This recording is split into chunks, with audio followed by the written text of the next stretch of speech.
I don't know if you knew this, but every movie, every book, every comic, every hobby, every thing that you enjoy in life must have an ideological slant. There must always be some narrative underneath your enjoyment, undercutting it. You must always be asking yourself, what does this movie really mean in real life? You aren't allowed to enjoy a movie for its standalone popcornness. Those days are long gone. Everything must be ruined by hack journalists worried about what does this mean for the woman? Or what does this say about toxic masculinity? And it's no different with Antman and the Wasp as critics scramble to bend it, to fit it to whatever ideological garbage they happen to be pushing. Now, there are a fair amount of people that are now very upset with how the Ant-Man experience went, from how the Wasp's role was in the film, as well as what happened in the post-credits. Now, at the end of this video, I'll talk about what happened in the post-credits. So if you don't want to see that, just sums up the movie, the video, and leave a great comment and share the video, and then leave out when I get to that point. But the first article is hilariously on MovieWeb, which is great source, a great gold mine. It's the lull cow of the internet. Ant-Man and the Wasp failed Marvel's first lead female superhero. Oh no, folks. This weekend, Ant-Man and the Wasp released in theaters in a number of countries to some rather high reviews. Oh, well, people like the movie. How can we spin this? Through the movie, although the movie was certainly fun, and make no mistake about it, movies aren't supposed to just be fun, it ultimately failed to live up to its name, disappointing audiences by simply being a sequel to rather than a team-up movie. Yeah, it's literally called, Ant-Man 2, Ant-Man and the Wasp. It is literally a sequel. There isn't anybody out there who didn't view this as a sequel except you. Anyway, one of the biggest draws about Ant-Man and the Wasp was that it was going to be the first movie from Marvel Studios to have a leading female hero, said nobody but Shill journalists. While Marvel Cinematic Universe has a fair number of female heroes over the years, including Black Widow and Scarlet Witch, Ant-Man and the Wasp was the first movie from Marvel to actually market itself having a female protagonist. I don't remember those, though. I just remember Ant-Man and the Wasp. I don't remember them saying, we have woman. Maybe I missed those. Despite the marketing and title, Hope Van Dyne, the Wasp, was yet again not the hero of the movie. Ooh. And instead received very little development throughout the course of the story. While the decision by Marvel would have been understandable had the movie simply been titled Ant-Man 2 or even Ant-Man with the Wasp, the movie was indeed titled Ant-Man and the Wasp, strongly implying that the movie would feature both characters. Were they not both in the movie? Jeez, the mental gymnastics are gold level. The marketing of the movie backed this up as well. The movie itself, however, said otherwise, with Evelyn Lilly's Hope Van Dyne taking a backseat to Paul Rudd's Ant-Man yet again. The first issue in the movie was the female protagonist was that she didn't show up till nearly 20 minutes into the actual story. Wait. Are you saying she was late? Are you complaining about that? Okay. That was too easy. While she appeared in flashbacks during the first minute, okay, so she was in the first minute, by the way, her present-day character was left out of almost the entire first act. While the actual protagonist, Scott Lang, received about 15 minutes of backstory to help set up where his character was in life. As the movie went on, Wasp still stayed out of the spotlight. Though she did have some rather impressive fight scenes, her character herself remained crudely underdeveloped. In fairness, Hope did have a rather powerful motivation to her, which was bringing back her mother as a character. She didn't really go anywhere. She didn't have any defining flaws, which is a huge part of the issue with her character, as it meant that she had nowhere to go throughout the course of the movie. The only reasonable development that Hope Van Dyne went through from the beginning to the end of the Antman and the Wasp was in relationship to Scott Lang.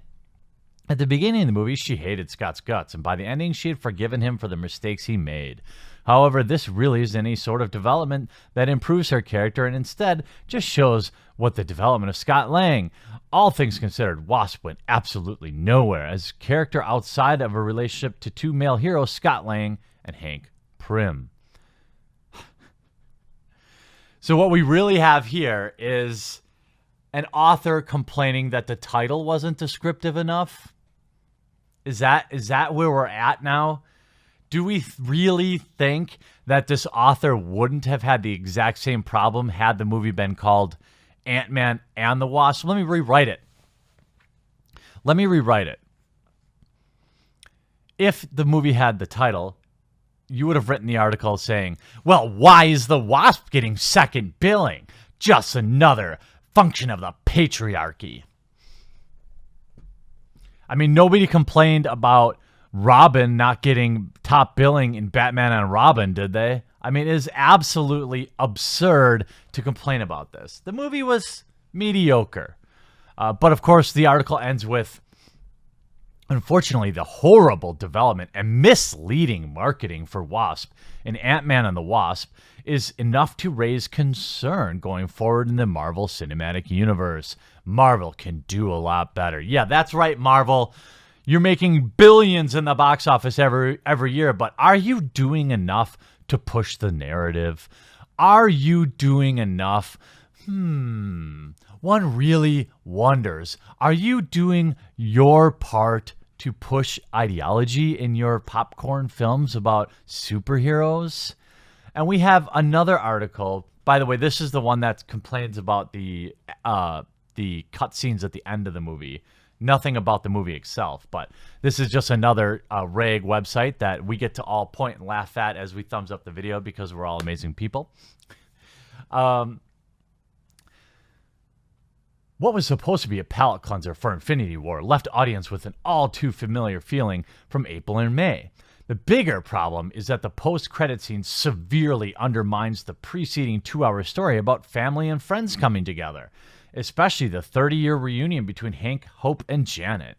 It's one thing to disappear Nick Fury and Maria Hill in post-credit scene for a movie that was designed around obliterating half the universe from existence. Keep in mind, the big screen hasn't seen Fury since 2015's Age of Ultron. Yeah, that's a million years ago, 3 years. So their loss cuts shallow. In another thing entirely, you've watched a movie that is centered around an emotional reunion of the Pym Van Dyne family, and how can one not feel undercut by the cinematic universe-driven move? When you review the Marvel Cinematic Universe post-credit scenes to this point, the majority of these tag tease to what's coming, provide a concluding dose of comedy, while Ant-Man and the Wasp post-credit scene teases what's to come. It erodes the very foundation of the movie we just enjoyed in a way that none of the other stingers have done in their respective films. In essence, all 238 minutes of the Ant-Man franchise have been about reuniting Hope and Hank with Janet after 30 years of separation. On a smaller scale, Scott had his own story of familial separation and detachment by the way of 3 years in prison and 2 years under house arrest. But his ultimate purpose in Ant-Man was to show Hank and Hope that return from the quantum realm is, in fact, possible. After 3 tumultuous decades, Hank and Hope finally have legitimate reason to believe that Janet could still be alive, and yet, as soon as the audience relishes in the catharsis of Hope and Hank's reunion with Janet, the decision was made to wipe them off the board for the time being. It's understandable that Marvel Studios would want Paul Rudd's Ant-Man Phase 2 franchise character to fight alongside the original Avengers en route to saving his friends in Avengers 4. However, Marvel Studios, along with pop culture, just celebrated Evelyn Lilly's The Wasp being the first superhero to get equal billing in the superhero in a Marvel Studios film. Now that Hope has been vanished, that progress is immediately undone as Scott/Ant-Man gets to fight along the Avengers again, while the Wasp is sidelined again. Respectively, when you weigh the alternatives to disappearing the Pym Van Dyne family, there's some tantalizing material if Scott and his blended family were to disappear as a result of Thanos' snap. First off, Hope and Janet and Hank would now be positioned to return the favor to Scott and his blended family after Scott risked his life and family in order to reunite. Finally, the disappearance of Scott and his family would guarantee that Dr. Hank Pym would have to work alongside Tony Stark, something he swore he'd never do again.